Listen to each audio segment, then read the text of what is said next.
Yeah. Hey. Well, yeah. Goonies never say die. You know what time it is. We got horror suspense. Listen, Kevin Trav digging in the bin.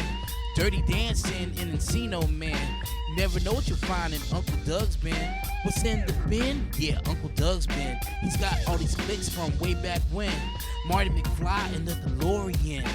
Gotta love the gauge and whatever he's in. Face off Snake Guys, you know it's a win. What's in the bin? Yeah, Uncle Doug's bin. What's in the bin? Yeah, Uncle Doug's bin. What's in the bin? Yeah, Uncle Doug's bin. What's in the bin? Yeah, let's begin. Welcome, everyone, to another Uncle Doug's DVD Bin, the podcast where we take your favorite movies, give you some facts, tell you the plot in an hour, maybe more, maybe less, and there might even be a few jokes along the way. I'm your host, Travis. And I'm your other host, Kevin. Kevin, how's it going, man? I tell you, I ran into Uncle Doug, as we tend to do between podcasts, and you know, we have the ceremony where we pull the DVD out in front of Doug as he watches us, because he's very into this. He had the Scentsy candles lit too. This time, thankfully. Yeah. And we whip out Maverick, which I think he placed on top specifically. I think he was kind of wanting it. And we looked at each other like, I don't know. It's, and he said, you boys better get day drunk. Cowboy day drunk, he said, and watch this movie. And I was like, what is cowboy day drunk? And he's like, put a little bourbon on your tummy. I'd never heard it put like that. Yeah. And when you said tummy, he's like, yeah, your tum-tum. Remember that? That's, not to get too far off topic here, but Tum Tum was my favorite character from Three Ninjas. Right? Same. Fantastic film. Also, maybe in Uncle Doug's bin. I don't know. I haven't got to the bottom yet. That could be one that's in there. I've had some experience day drinking, okay? Yeah. And I'm just going to throw this out here. I will never day drink again unless it's cowboy day drinking. Cowboy day drinking is the best because, you don't really need much to do a little bit of cowboy day drinking because it is like being a cowboy. It's primitive. All you need to do, you just need some dust on the ground. You just need a hat that you keep misplacing. You need a deck of cards that, may or may not have all 52. And you just need something to sip on. That's it's dangerous, though. It's dangerous. There's spurs involved. Yeah, spurs for sure. Also, too, I'll throw it out there, snakes. There's a lot of snakes in this film. And I'm a bit of a snakeophobe. What, you don't like snakes? I will say I'm okay with the existence of snakes. I'm not a snakeophobe to the point that I'm like, we should go hunt them all and break them in half. Often, the depictions of snakes in movies where they're very aggressive, it does a little something to me, and I get a little squeamish. When you say aggressive snakes, I'm just thinking they're coming at you with like a box cutter in their mouth. like that's what I'm seeing in my head. Is that not what you're looking at? It looked like there was that one scene where they were in the little sacky sack thing there, and I swear to God, one came out with a box cutter in his mouth. And if you notice, because we had our cams on, I turned around and pretended like I wasn't really put off by the whole snake thing, but I petted my cat very aggressive. That's right. Ralph was your comfort kitty at that moment. That's right. As if he were scared of snakes. I was petting him to calm him down, even though I was the one that was upset. But that, that's all part of Maverick. We got cowboy day drinking. We got cowboys. We got cards. We got snakes. That's Maverick. We got a lot of swindling, a lot of tricks. Oh, it's pretty fun. Pretty fun. I feel like that's probably why Uncle Doug wanted us to watch this one. I feel like that this movie. There's a lot of them that are close to his heart. Obviously, these were movies that he bought at probably Walmart, maybe Kmart, when they came out on DVD. And never returned to Blockbuster, returned to Blockbuster. Or my local movie store was called Movie Stars. And I remember them going out of business, and I was super excited because I could get like all of these DVDs for $1, and like the sadness of there being no more movie stores or movie rental places hadn't quite struck me yet, So I feel like Uncle Doug was maybe in some of that, and maybe this 1994 is like height of like Blockbuster, Movie Stars, whatever your local store was, or even gas stations. You remember gas stations? You used to be able to go to gas stations and rent movies. Yeah, I do remember that. In fact, we had a grocery store, an Acme Market. We called it Big A. And if you say it real fast, Big A, you want to go Big A? It can get confusing. But we had a Big A down there. And they had a movie rental. And that's where I bought a lot of my stuff there. Well, I can't remember the first time I saw Maverick. I know it was definitely with my dad. I think it probably came on like, maybe TBS or TNT, or maybe it was like an afternoon movie on ABC or something. But what it was originally released on May 20th of 1994. Now it was based on the TV series of the same name that aired during the 50s. Did you ever see the original series? I don't think I did, but as with you, I watched this with my dad. I assume he was aware of it, very big into the Westerns and all that stuff. But I actually, until you said that, had no idea. Oh, man, I definitely saw this. I definitely watched Gunsmoke, Bonanza, The Guns of Will Sonnet. Have you ever heard of this one? No. Oh, man. Overlooked gem of like 1950s and 60s. Maybe it might have been even early 70s Western television shows. My favorite part of that show was so every time Will Sonnet would get in a little scrape, he would just tell the hombres how it was going to be. They had no chance against him, and he'd say no brag, just fact. So wow, it just, man, oh god, so I like good. That real straight shooter, that guy. All right.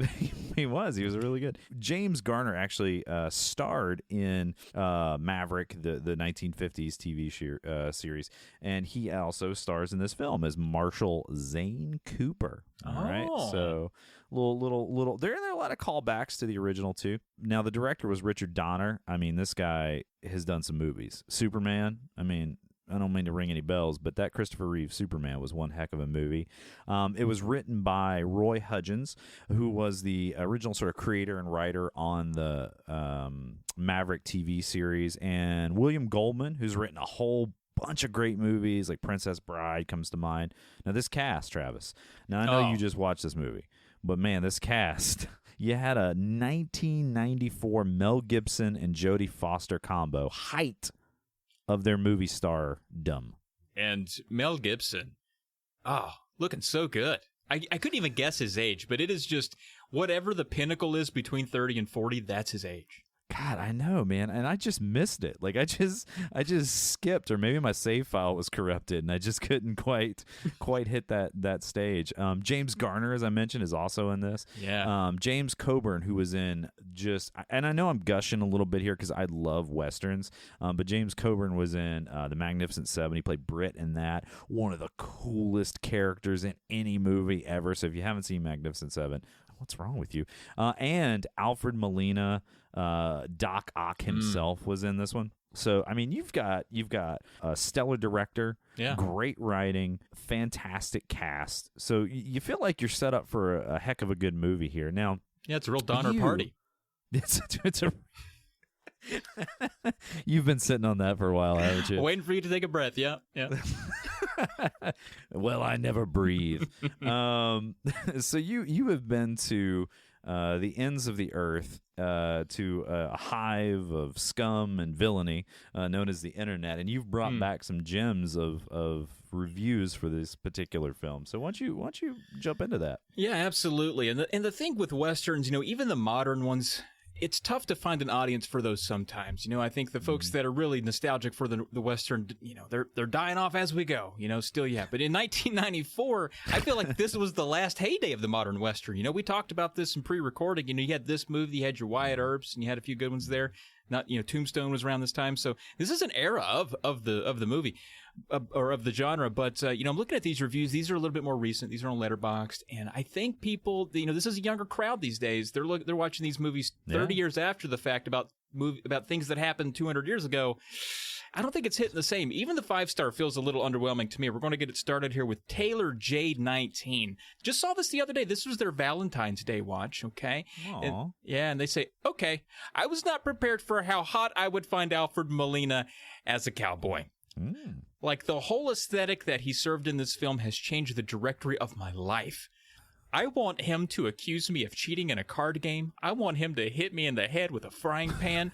I want to ride into the sunset with him. For real. If time travel happens at some point, I'm going to the set of Maverick to seduce Alfred Molina whilst he's in the cowboy getup. That's just a really horny young person talking about Alfred Molina. That says nothing about the movie. It really is. You say that was a low bar for a 5-star? I mean, that was pretty high. They're literally willing to risk time travel, causing like paradoxes and alternate universes just to get with Alfred Molina as a cowboy. I mean, that's a pretty high recommendation. I think we all would, to be honest with you. I think we all would. And then we have the people that are a little meh. They're not as just didn't do it for them. This is from Gray Lanta, which sounds like something you take for heartburn, but they say, huge, quote-unquote, 2 p.m. on a Saturday and you've turned on CMT energy here. Very silly and long. Every extra is a storied country musician. The finale is a big riverboat poker tournament, so that rules. I don't know how poker works, so I had to ask Alina what every hand meant. And I just love how they just name-drop somebody named Alina in this review. No one knows who that is. But, yeah, I get the CMT energy, but I don't know. I can't even believe they still gave it 3 stars after saying what they did there. They seemed very unimpressed. Yeah. I have to actually confess, I also don't know the rules of poker, which is embarrassing as I'm on like a board game, tabletop gaming podcast, and I have to confess that I don't know poker all that well. So I just had to take it from people's reactions that like people had won or lost in the card game. So I could sort of relate to that.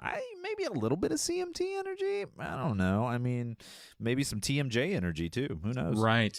I will say everything I know about poker came from this movie, and I know you're supposed to carry a loaded gun to every game. Absolutely. And then our last one here, what I will say about the movie Maverick there, especially on Letterboxd, there weren't any, at least that I could find, any half-star or 1-star reviews that I will say were worth podcast reading. There were a few that were there, but this was the first one. We're at 1.5 stars here from Luke Robinson. He actually put some pros together. He says, a film so smugly sure of itself that each gag has a built-in buffer, dead air, or a repetition of the punchline so that the audience's presumed raucous laughter won't cause them to miss anything. Watched at home, alone, stony-faced, this simply causes the film to feel flabbily paced and somewhat interminable. There is charm here in the cast and in a few select lines, but this is always undermined by the moments of broadness and bluntness that surround in this film that is trying so hard to please the nosebleed seats that it utterly whiffs the couch. And I gotta say, Kevin, I have no idea what he just said. That feels like a bot read a bunch of nasty reviews and then tried to make one for Maverick. I'm gonna later this evening, I'm gonna try to whiff my couch, whatever that means. What does it mean? Oh, Luke Robinson. I feel like it's going to be messy at the very least if you whiff your couch. I'm not sure. I have a couch cover. Can you whiff a couch cover? Can you whiff a couch with a couch cover? I don't know. Yeah, I mean, you can sniff whatever you want, I guess. I have no idea, but man. Whoa. Whiff means sniffing? I thought it meant like you try to swing at it and you miss it. Oh, I don't know. Catch a whiff? I don't know. Oh, gosh. I don't know.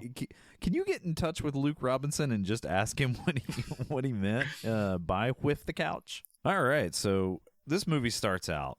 We get a scene where Mel Gibson, and I know I'll have to describe the scene because you kind of had to shy away because there's snakes in it early on.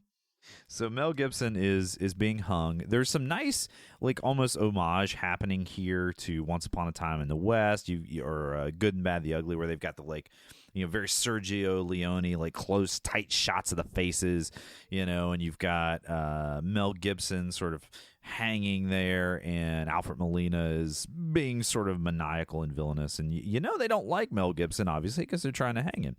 And for some reason, hanging wasn't enough, so they needed to throw snakes down. A big old bag of snakes. Now, Travis, if you were hanging a man, why are you going to throw down a bag of snakes? And as someone who really is afraid of those snakes, if I had a big bag of snakes that I was going to use to menace all the other bad guys that I came across, I don't think I'd waste them on a guy I was already going to hang. Yeah. I'd keep those snakes for a guy that wasn't about to die in any minute. And you also have to have a snake wrangler in your crew to go out and, like, collect. These are like diamondback rattlers, I mean, these are some serious snakes.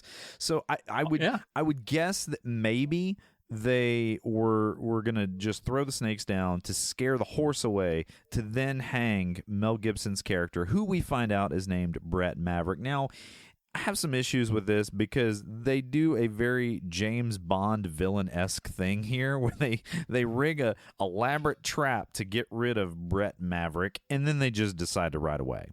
Just every time. We'll just assume it works, right? There's, I will say also, there's a more efficient ways to get a horse to leave.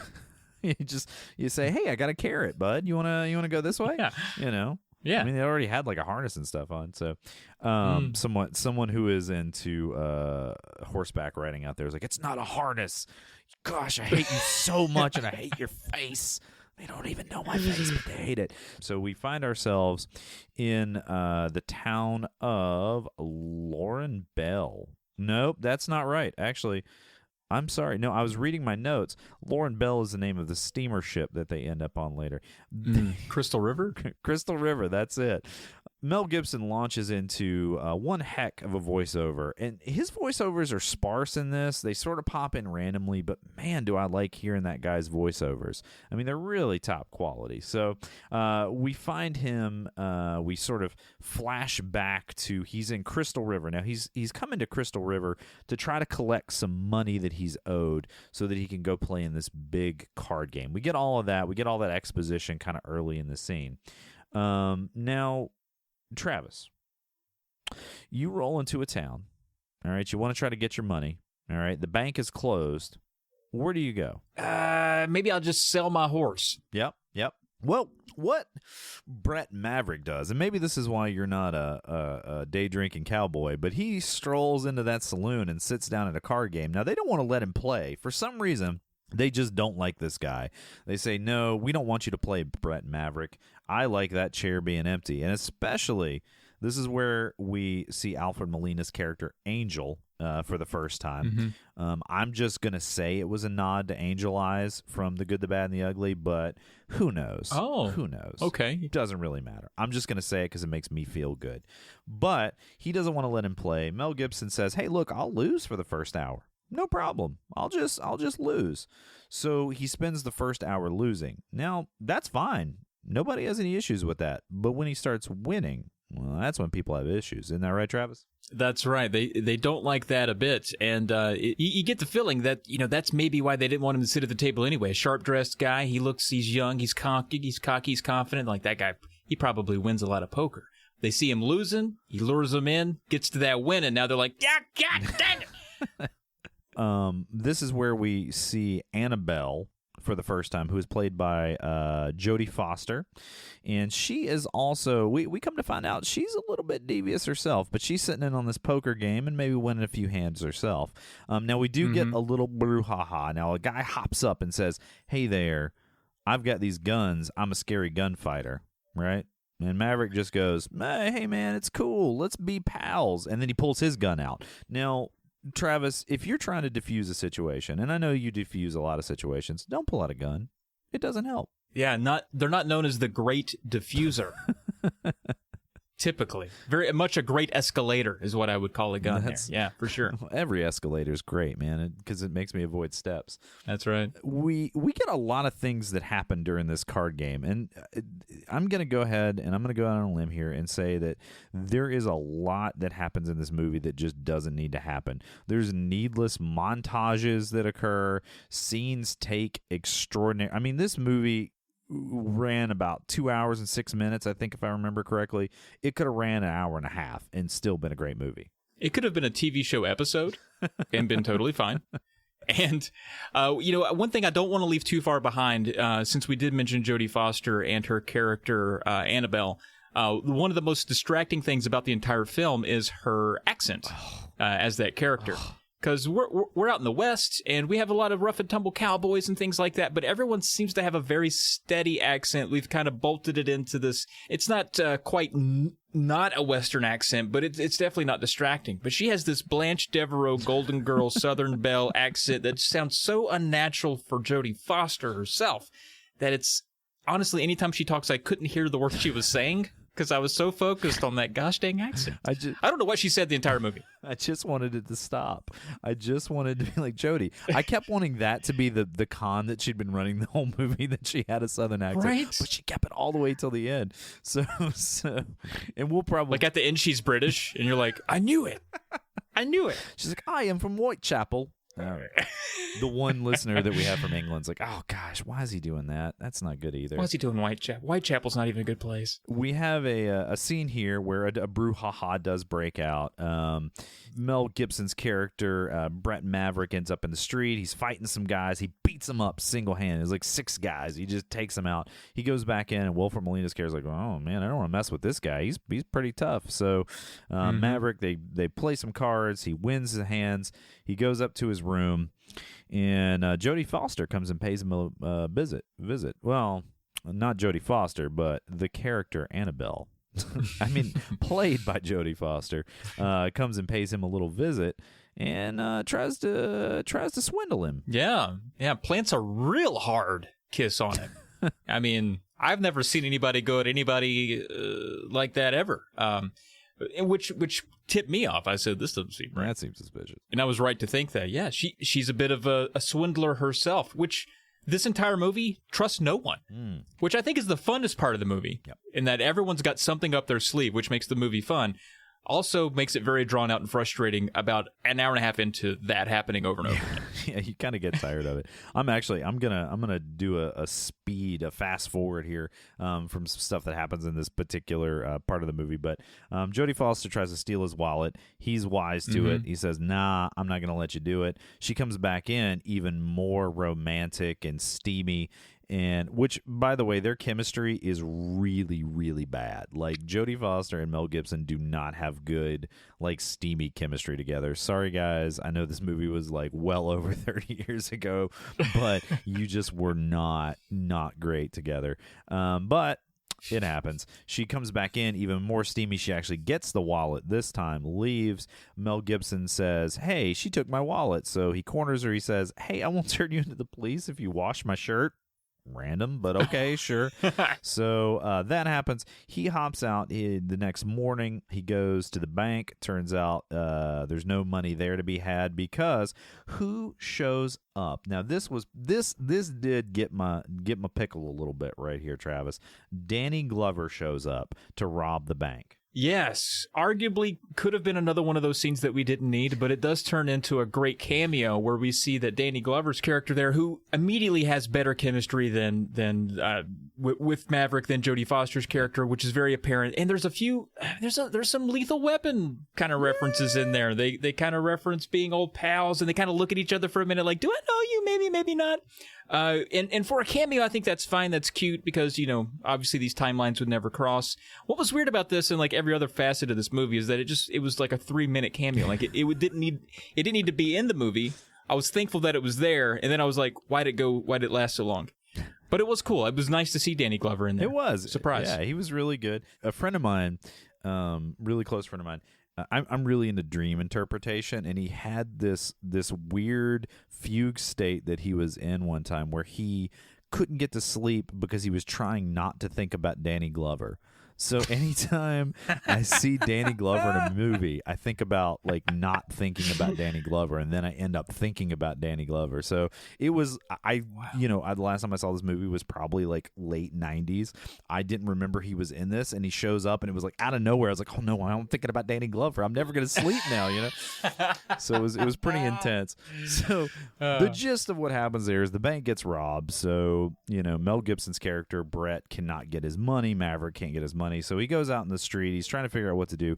Well, all of a sudden, the ruffians who showed up at the card game the previous night corner him and say, hey, you owe us some money, because it turns out they staged that fight for some reason. It was one of those, and we'll see it again and again in this movie, a swindle for no reason.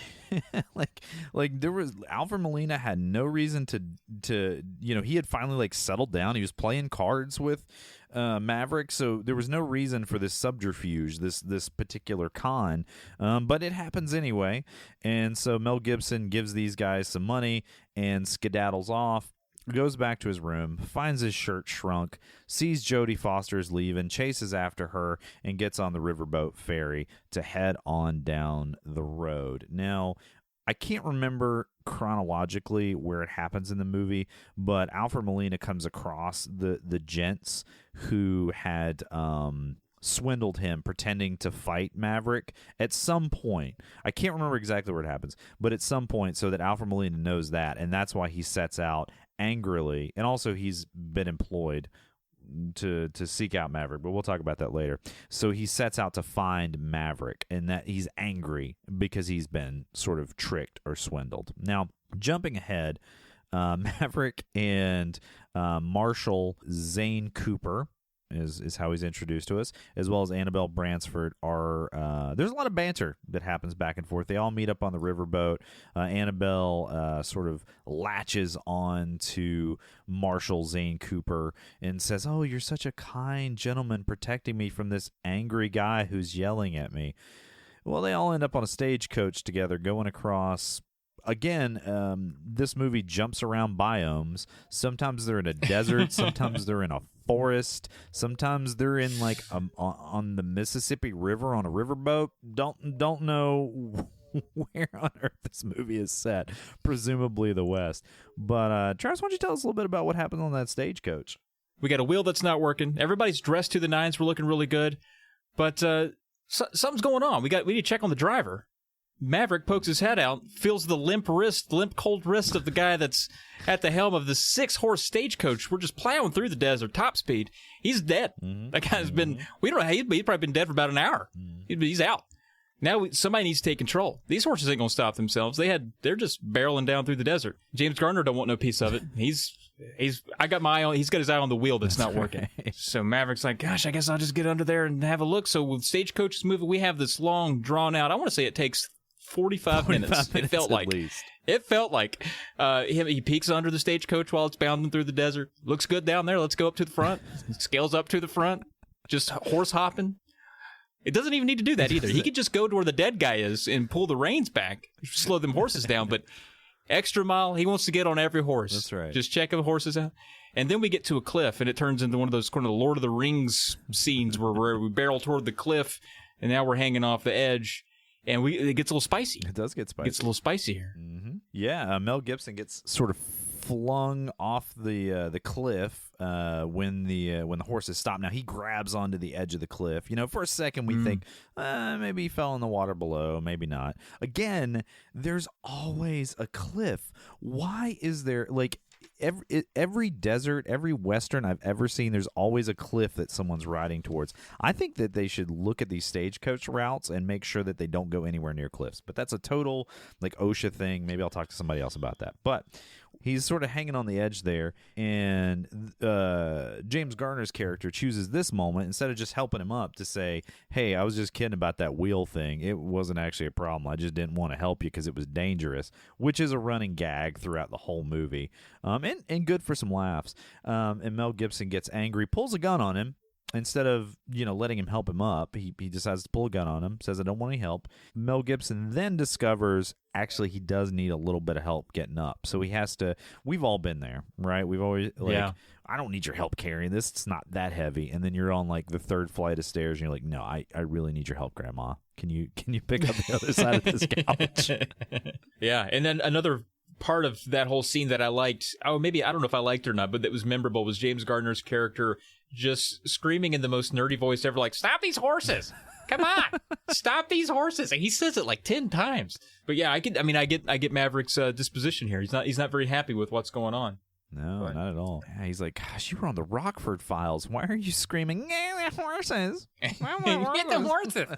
Come on, stop these horses. So they result in getting Mel Gibson's character Maverick back up, and they head on down the bunny trail or whatever it is, whatever the name of the trail, the stagecoach trail they're on. They end up coming across some missionaries who say, hey, we've been robbed by these bandits. We'll give you some money if you go and get our money and our possessions back from these bandits. Now, these bandits disguised themselves as indigenous people, but they weren't, right? There was all, again, a sort of needless subterfuge or needless con. So Maverick, James Garner, and Annabelle I like that it was a mix of like character names as well as actor names in that list. They find the robbers and they get the money back, and they go back and to the missionaries and say, "Hey, we got your money." Well, what happens then? Real indigenous folks show up, right? Like they arrive. Turns out Mel Gibson is actually really good friends with the leader of the group. Yeah, the leader of the tribe, Joseph, played by Graham Greene, who's phenomenal in this. Maybe my favorite character in the movie, and this is my favorite part of the whole movie. He was awesome in this movie. He was so good. He was the highlight of this movie. So this tribe shows up, and everyone is scared now. One lady even faints. Annabelle and even Marshall Zane Cooper are looking uneasy, but Maverick, he's looking pretty cool, and he decides to have a little bit of fun here. He can speak the tribe's language, and it's clear from the get-go he has a history with the chief, because the chief's first words to Maverick when he rides up on his horse are in his own language, and it's something like to Maverick, "You've come for the money I owe you, right?" So in their language that no one else can understand, Maverick tells the chief, "Hey, I need you to just go along with this for a bit. I'll explain later." But says, tell your guys to just go wild, start screaming, shooting your rifles in the air, be intimidating. And when they do that, now everyone's super scared, like, oh gosh, oh no. So he tells Annabelle and Marshall Zane Cooper, he says, all right, they've said that we've committed a major atrocity. We've tread on sacred ground, and they demand a human sacrifice for this, unless you can survive the bravery test, which is, we learn, and it's completely made up, but having both your arms chopped off without making a sound. And so Maverick convinces Annabelle and Marshall that he's noble, he'll volunteer himself for the test. But of course, it's all a ruse in the end, really just to get a big goodbye kiss from Annabelle and an opportunity for him to go settle up with Joseph, who we find out speaks plain as day English when they get together. So many fun zigs and zags. I love it. It was really, really good. And any scene that Graham Greene was in.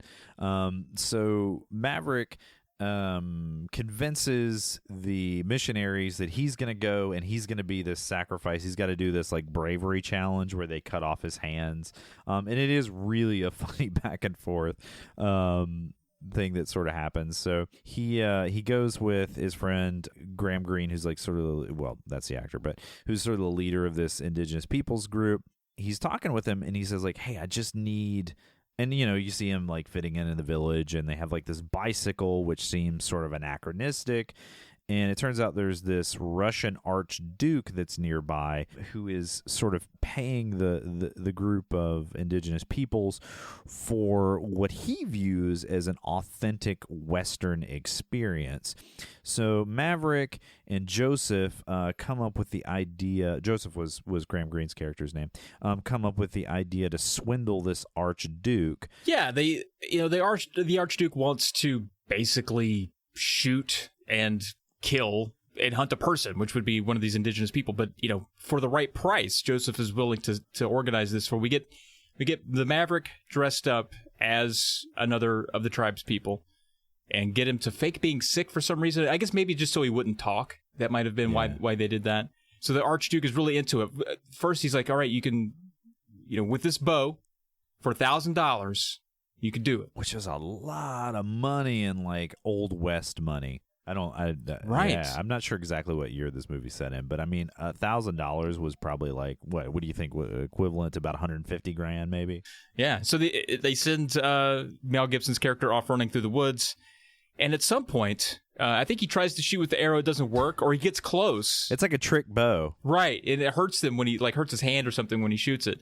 So he sees the shotgun there. No, it's a muzzleloader. He's like, for $2,000, you can shoot at him with this. And he's like, all right, which again, that's like $350,000 at this point. Like, we're racking it up. And I'm not sure how wise Mel Gibson's character, the Maverick, was to this, that he was going to get shot at by a gun. He might have been in on that part. It happens. It looks like he gets shot. But no, he was good. He was good. So another swindle paid off, got the money. We have an alive Maverick who doesn't actually get to take that bullet. So Graham Greene's character, Joseph, in on that ruse as well, which I really like their frank discussion about that, because the whole Graham Greene, Joseph, the leader of the tribespeople, and Maverick having their discussion, very parodizing of Westerns in general. That whole Yeah. breakdown just felt like a very Weird Al segment of Westerns. It was. It was sort of comedically deconstructing a Western, like No Country for Old Men did, but like, in a comedic way. We totally missed one of my favorite like short scenes in this. When this is going way back, but hey, who cares? It's our podcast. We can do whatever we want. So yeah, whatever. So when Mel Gibson catches the original bandits or robbers that had dressed up as the indigenous people and brought them back, there's a scene where they just sort of like were tied up to a stagecoach, and the village children were just whipping them with like canes. Like just running by and whipping their shins. I don't know why that was so funny to me, except to say that like as a 10-year-old, that's exactly what I've been doing to the bad guy. That's so good. And I definitely wanted to make sure we covered that. So at this point, if you're keeping tally, Maverick has all the money he needs to go play in the big card game on the riverboat. So he journeys there. He gets there. Oh, wait. No, he doesn't, because Alfred Molina's character Angel catches up with him. So Angel, he's still seething that Maverick bluffed him at their previous poker game. He kind of gets a step ahead of Maverick there. Maverick, he's traveling through the desert. He sees what he thinks is a dead guy. He goes over to the body, probably to steal off his body. I don't imagine he's got a big heart to see if he's still alive, but goes over there to check on him. Turns out the guy's alive. Now he's been swindled by a quote-unquote dead guy, and they beat him up, and they take his money, but he did have a little bit stashed away in the old boot. And he's able to make his way to the riverboat still yet. So Travis, I see what you're doing there. You're trying to miss the snake scene, but I'm going back to the snake scene because people need to know how Mel Gibson escaped the hanging that he was scheduled for. And basically what he did was the tree limb / rope broke, and Alfred Molina's character Angel catches him. Then we go back to where we started the movie, completing this sort of frame story they set up for us. And I think right after this is like the last Mel Gibson voiceover that we get. But the branch breaks, and of course Maverick's laying there. The diamondback rattlesnakes are headed towards him, and he just says, "Hey horse, could you go?" And the horse goes, and it drags him away from the snakes.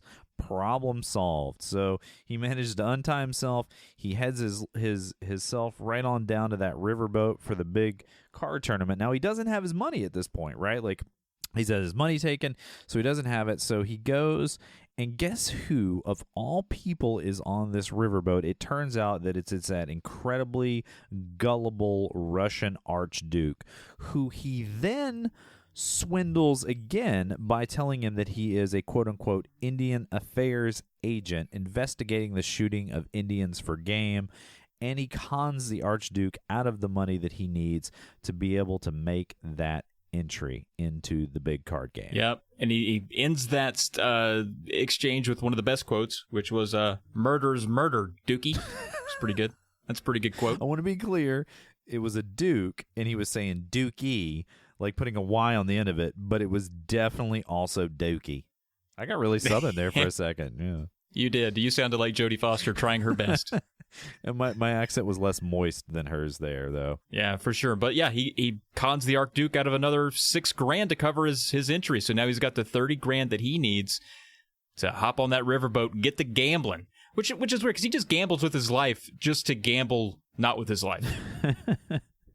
And he's also probably shirtless at some point. That's one thing we have not mentioned, is the amount of shirtless time Mel Gibson spends in this movie. And I mean, he had some decent build, some arms on him, had some abs going. So hey, you know what? You've been working hard in the gym. You go ahead and you just take those shirts off.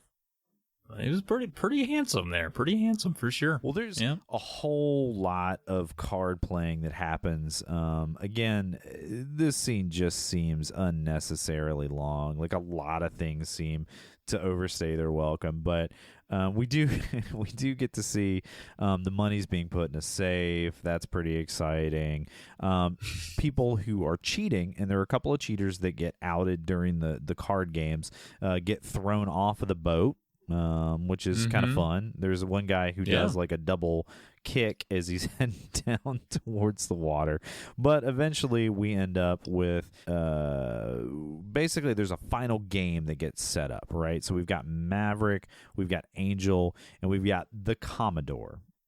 Okay, now the Commodore is the guy. He's the man.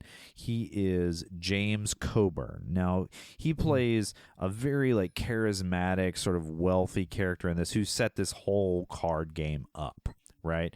And so he's in this final game as well as Annabelle. Of course, Annabelle's there. Oh, we did miss that Maverick also fronted Annabelle some money so that she could play in the tournament as well. So it's those four that are in that last game. So they take a break to set up for the last game. And Mel Gibson, his character Maverick, as well as Jodie Foster's character Annabelle, are headed back to their rooms. Well, Jodie Foster decides to give Mel Gibson's character the business. Yeah, and Mel Gibson, doing what I always do after a day of cowboy day drinking, rolls on his back. It's a pretty smart move. He knows he can't hold up his weight. Rolls over on his back. She hops on top, and they commit to a little bit of making out there. That's right. Again, without all chemistry, it is very procedural. It looks like the lovemaking equivalent of someone putting together IKEA furniture. Like they're just trying their best to follow the directions. They have a general idea of what it's supposed to look like, but they just can't quite get there. So that happens. It's cringy. Let's just move on. So Annabelle in another, like, there are so many microcons in this movie, but she chains the door shut so that Maverick can't get out to come play in the last game because she thinks that's going to give her a leg up in the final game because she knows Maverick is the best card player, right? And so he has to like hop out the window and climb around the boat and basically relive the stagecoach scene all over again, except there's no horses for him to jump on. He walks in at the last minute. Apparently there's a time limit for when you can get back to the table with this card game. And he gets in. He says, "Whoa, hold up." That's my Mel Gibson impression. I hope you guys enjoyed it. So he gets back to the table, and he's ready to start playing. The card game commences, and Annabelle eliminated early. And so now the match is down to Maverick and Angel. And Maverick notices the dealer dealing from the bottom of the deck, and he gets a little uneasy about it. He says, "I don't know about all this." So then he calls this out, and he has Angel actually be the one to take the top card off and do the deal, which he leaves face down. So he rolls out his hand, which is, you and I don't know anything about poker, but I think we agreed that's a pretty good hand. It was like a Jack, Queen, King, and I don't know, something else in there, maybe a 2. I don't know. It looked pretty good to me. Maybe the 2 didn't need to be in there. So we have that card off to the side that's been dealt face down that Angel dealt. Now Angel thinks he's like, oh, it's a sign of trust. Okay, I see. All right. And we'll see how that comes back full circle later. But that is a very interesting part. Like, if of all of the fluff in this movie, that part of the film, very important. They got you. It sucked you in that he had him deal that top card. Because throughout the film, Maverick has had this like running shtick where he thinks that he can change through magic or using his mind power, change a card to be whatever card he needs. So the hands are all dealt. Everybody's got everything they're going to put in the pot. Now this is it. This is the last hand of the big card game, the big card tournament. So you have the Commodore, played by the incomparable James Coburn, thinking he's pretty confident. So he shows his hand. It's a good hand. People think he's won. He's riding high. His cigar is flicked way up in the air in his mouth. He's got a big grin on his face. Angel reveals his cards. Even better hand. James Coburn, or the Commodore's cigar, goes down, if you know what I mean. Goes limp. Yep. His cigar goes limp, which is one of the few things I remembered from my childhood viewing of this, is that he was crushed and that his cigar was no longer riding high. And so we're here, right? We know it's all come down to Maverick's last hand, and specifically the card that Angel has dealt him, right? Because we know he's sort of Maverick's got a royal. I think it's a royal flush. Again, some poker player out there is like, "You moron! It's a Jinky Wicks, right? Whatever it is, whatever it is." He's got a straight whistle. He's got a double entendre at least. So he's got the hand dealt out. Mel Gibson picks the card up. He looks at it. He looks disappointed. We think, oh, he's lost. Where's the movie going to go from here? Is he going to throw himself off the boat and drown himself? No, it was another microcon. He actually won. He chucks the card on the table like the coolest guy in the world, and it's an ace. He wins. Everybody goes crazy, right? So he's collecting up all the chips, and then they do like I guess a money ceremony where they're going to give him the money. Well, at that point, we find out Marshall Zane Cooper is going to rob everybody. The money comes out of the safe. Marshall Zane Cooper's got his gun. He says, I'm taking this money, and I'm heading out. Ha ha, you chumps that just spent all your time playing these cards. So he hops in the boat. He's headed down the river trying to escape. The Commodore comes out with, I guess, what was like the equivalent of a Wild West sniper rifle, and puts a bead on Zane Cooper and is getting ready to shoot him. And Mel Gibson's character Maverick says, no, don't shoot him. That guy saved my life. You know, early in the movie, I know Kevin and Travis didn't mention it, but he did save my life early in the movie, so I don't want you to shoot him. And hey, after all, it's just money, right? Yeah, did save his life earlier, but didn't stop him from ripping off about 30 wisecracks and dad jokes there in a row during that whole sequence, which we never pointed out, but it was such a good part of the movie. You'll have to watch it for yourself. But anyway, so he's the Maverick able to convince the Commodore, don't shoot him. Hey, it's just money, right? You think he says that? And everybody's kind of in line with it. Everybody else is on the boat. Everybody else on the boat's like, yeah, it's just money. Yeah, it's just money. And I'm thinking like, yeah, it's just fucking shoot him for it. That's right. Like get the money. But we don't know, I think still yet in this movie, we don't know that there's a little bit more of a relationship between Zane Cooper and Maverick that no one's really seeing here. But here, this doesn't make sense enough that you would start to put it together here. It's like, well, that is your money. Yeah. What are you doing? What are you waiting on? So it's a little fishy. So we find out later, and this is pretty much the next scene, the Commodore shows up at a campfire with Marshall Zane Cooper. So we find out that they had orchestrated all along, if they lost the tournament, in other words, if Commodore lost the tournament, that they were going to rob it and take the money. So, and then they were just going to split it, right? I mean, pretty straightforward con there. I don't know why Marshall Zane Cooper would sign up for that, because then, obviously you're the wanted man. But you know what? It's a movie. It happened. Well, Maverick shows up. He has tracked the Commodore, and he takes his money back, and he says, I'm going to just toss this gun, and you two sort out which one leaves here alive. So he tosses it up. There's a struggle, a fight between Marshall Zane Cooper and the Commodore to get the gun. The Commodore gets it. He pulls the trigger, tries to kill the Marshal. However, there's no bullets in the gun. Again, a beautiful microcon from our pal Maverick. Just another one, just gets another one over on them. And then I think we flash forward here to one of the steamier scenes in the movie that isn't sexual at all. It's just a couple dudes chilling. Literal steam, yeah. We're just in a bathtub hanging out. We got cigars going on. It's what a man who's won a prize would tend to treat himself. And so they're relaxing in this, or Maverick is at least relaxing in this hot tub bath when Cooper finds him. And within a couple of seconds of this interaction, he drops one line, and you're like, oh, okay. Maverick is Cooper's son. I knew it. You'll say you knew it, but if you're like me and you're pretty stupid, that moment blew your mind. You're like, oh, really? It was it was like finding out that he was Tyler Durden all along.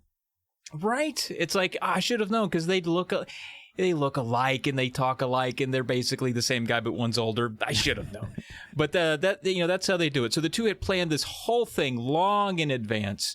You think about all the swindles and all of the interaction on the cliff in front of Annabelle, like it was all a big ruse. The whole movie, like, now you got to watch the whole movie again to find out what was real and what wasn't. Well, speaking of Annabelle, she shows up. She has figured it out. She was not like you and me, Travis. She was smarter than us. She figured out the mannerisms were the same, and she makes a very suggestive glance into both bathtubs, comparing some similarities between father and son. And she takes the satchel that is supposedly containing all of the prize money.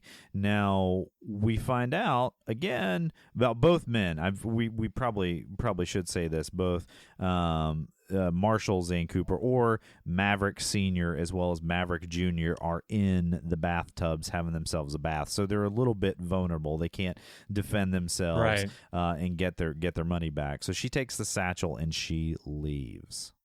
Yes, and after she leaves, Maverick reveals to Cooper that he had allowed Annabelle to take the money since he took Cooper's advice and kept half the prize money in his boots. Then he hands over a boot. And Maverick admits it will be, he's like, yeah, I'm gonna have fun getting the rest of that money back. But it's all about the boots. We're keeping money in boots. I feel like she should have known because I think it happened like twice in the movie. But we got money in the boot. We got it. We got money. But, actually, that reminds me a little bit of Uncle Doug. Uncle Doug gave me a bit of advice once. He said, always put bail money in your shoe, boy. He told you that too? Yeah. Wow, he told me that, and he said, I swear I've never told anybody this, but it seemed like he's told you that too. It was a con all along, Travis. Uncle Doug got one over on us. Well, that's pretty much the end of the movie. You and I would, there's a lot in this movie that seems overwrought. Like the scenes are too long, but I would have definitely watched a sequel to this, 100%. Yeah, I agree with you. Maverick 2, Deuces Wild, just with an entire Aerosmith soundtrack. But no, I agree because it is fun. It's a fun movie. And even talking about it, through this dialogue, going through the synopsis, it's probably comes across convoluted because the movie itself is structured in that way. Everything doubles back on itself to tell you that it didn't really have the stakes that you thought it had initially, and it's that cycle over and over again throughout where you're constantly being swindled as the viewer. You have no idea who to trust. So but in that way it is a very fun view, and I ended up liking it all said in the end. I don't know that all of the set pieces and everything hold up, but a lot of the jokes do, a lot of the humor does. So yeah, I was charmed by Mel Gibson. Yeah. He's a little problematic today, but his character in this film is charming. Yeah, Mel Gibson's got some mental health issues. I think we can all agree on that, as well as just really bad behavior and bad views. He really needs to, maybe find somebody that he pays hourly to talk to about all his problems. But you know what? For all intents and purposes, this 1994 Mel Gibson was charming and funny and really brought a lot to the role. Now, this film originally had a budget of $75 million. It went on to have a box office of $183 million, which is really good. And it featured two of those biggest stars of the 90s. You had Mel Gibson, you had Jodie Foster, and even though the film had heavyweight talent, including Richard Donner directing and William Goldman penning the screenplay, even Randy Newman handling the music, and Vilmos Zsigmond on cinematography, it only garnered one Academy Award nomination. This is a little bit of a non-sequitur. You're not going to expect this, for April Ferry's costume design, which I remember at least several points remarking on how good Angel or Alfred Molina's characters' costumes were. I thought they were just really cool. Now, despite the lack of awards, Maverick has definitely become a fondly remembered and well-loved classic of the Western genre. Yeah, it actually managed to stand out in that 1994, or at least that early 90s era of, I don't know if you'd call it just the Western cinematic revival, but there was a lot of big budget Westerns in that time period, and it stands out as one that's been a little bit more toward comedy, of course. Yeah. But, a decent watch nonetheless. It's definitely a dad movie. Like, every dad is going to love this movie. Like, I don't know a single dad out there. Both of us were talking about, like, fond memories of seeing this with our dad, It's just like, exactly. 100%. Yeah, it's a dad joke simulator. I mean, most of James Garner's lines are just dad jokes. In fact, it's a whole movie about a father-son team, Yeah. And we don't even know that until the end, and then our hearts warm. Although I will say, if I had the opportunity to smoke a cigar and bathe in bathtubs with my dad, I'd probably pass. I'd pass hard on that. Yeah, you're right. On my dad or your dad too? Well, mine's dead. Well, mine too, actually. Yeah. Yeah. So in that way, it'd be weird. Now, if we're talking about like if flashback maybe 15 years when he was still around, would I do it? I don't know. It's a coin flip. I'm still leaning toward no, though. Still, probably not. There was a movie called Ghost Dad. I mean, I guess maybe that would be a scenario where we could all go bathing together. Oh, that'd be nice. Yeah. Well, on that incredibly dark note, Travis, you got anything else you wanna add? No. Jeez, okay. All right. Well, if you enjoyed this podcast, you might also like our other shows that don't end on always a terrible dark note. But for more of Travis, head to polymedianetwork.com and check out his other podcasts. And if you like me, you can check me out on the Board Gaming Tabletop Podcast Blue Peg, Pink Peg, where we do some game reviews and talk about relationships and board gaming and the intersection between the two. We definitely want to thank our pal Harvest Black. He came through for us and really created some awesome theme music for the podcast. And just like our Uncle Doug always says, from the moment I slapped eyes on this hombre, I smelled trouble and refried beans. Something else was telling me that this was not just a chance meeting.